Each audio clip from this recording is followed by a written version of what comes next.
তার মানে তুই মরার পর নরকে গেছিস তাই তো?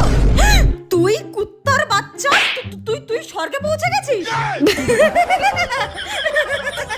তার মানে আমি মরার পর স্বর্গে আর ও নরকে গেছে। আমি নরকে পৌঁছালাম কিভাবে আর তুই স্বর্গে গেলি কিভাবে? কি করে মানে? ভালো কর্ম করেছি তাই এসেছি, তোর মতো তো আর কুকর্ম করে বেড়াইনি। আর তুই তোর কর্মের ফলই পেয়েছিস। কিন্তু আমরা তো বেস্ট ফ্রেন্ড ছিলাম। এবার ফোনটা রাখ, আমি একটু স্বর্গটাকে পুরো ঘুরে দেখবো, বুঝলি? ভালো মন্দ কত খাবার খাবো, তুই এবার রাখ, ঠিক আছে?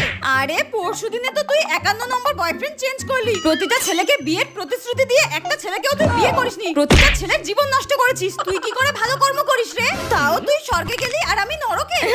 তুই এবার রাখ, ওকে বাই, টাটা। আবে শোন, ফোন কাটবি না, দাঁড়া দাঁড়া। আমাকে এখন এই নরকে থাকতে হবে, তারপর আমাকে গরম তেলে